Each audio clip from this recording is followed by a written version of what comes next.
पवार नावाचा वारसा अजून जिवंत आहे. राष्ट्रवादीचं नेतृत्व सुनेत्रा पवारांकडेच. नाशिकच्या नेत्यांनी घेतला भावनिक पुढाकार. उपमुख्यमंत्री अजित पवार यांच्या निधनानंतर राष्ट्रवादी काँग्रेसच्या राजकीय हालचालींचे केंद्र बनले नाशिक. उपमुख्यमंत्री अजित पवार यांचे 2 दिवसांपूर्वी निधन झाले.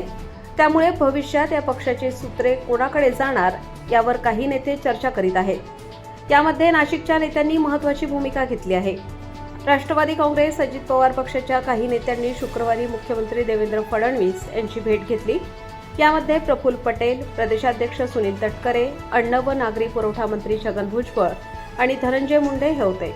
त्यानंतर राष्ट्रवादी काँग्रेसमध्ये अतिशय वेगाने घडामोडी घडल्या.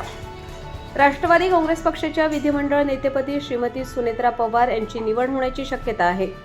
आज याबाबत मुंबईत पक्षाच्या आमदारांची बैठक होणार आहे. यामध्ये या महत्त्वाच्या निर्णयावर शिक्कामोर्तब होईल.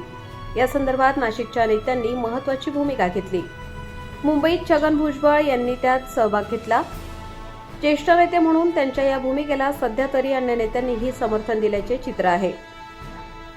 शुक्रवारी नाशिकमध्ये माजी मंत्री माणिकराव कोकाटे यांनी सिन्नर येथे बैठक घेतली. त्यानंतर त्यांनी माध्यमांशी संवाद साधला. त्यात पक्षाचे नेतृत्व सुनेत्रा पवार यांच्याकडे सोपवावे अशी आग्रही मागणी केली. माजी मंत्री कोकाटे यांच्यासोबत आमदार हिरामण खोसकर, नितीन पवार आणि सरोज आहिरे या देखील उपस्थित होत्या. अन्न व औषध प्रशासन मंत्री नरहरी झिरवाळ त्यांनीही याबाबत अनुकूल विधान केले आहे. त्यामुळे राष्ट्रवादी काँग्रेस अजित पवार पक्षाच्या राजकीय हालचालींचे केंद्र नाशिक झाले आहे. दोन्ही राष्ट्रवादी काँग्रेस पक्षांनी एकत्र यावे की नाही हा पवार कुटुंबियांचा प्रश्न आहे. त्यात हस्तक्षेप करण्याची आमची क्षमता नाही, तशी भूमिका घेण्याचा अधिकार आम्हाला नाही. मात्र पक्षाचे नेतृत्व कोणाकडे असावे हा आमदारांचा आणि आमचा अधिकार आहे.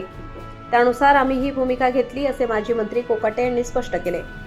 राष्ट्रवादी काँग्रेस अजित पवार पक्षाच्या विधिमंडळ सदस्यांची बैठक मुंबईत होणार आहे. पक्षाचे कार्यकारी अध्यक्ष प्रफुल्ल पटेल तसेच प्रदेशाध्यक्ष सुनील तटकरे यांनी या संदर्भात अधिक भूमिका जाहीर केली आहे. त्यामुळे आज विधिमंडळ नेतृत्वाचा निर्णय मार्गी लागणार आहे. त्यासाठी नाशिकमधून नेत्यांनी महत्त्वाची भूमिका बजावल्याचे चित्र आहे. लोकमान्य न्यूजसाठी संचालक लक्ष्मीकांत शिंदे, नाशिक.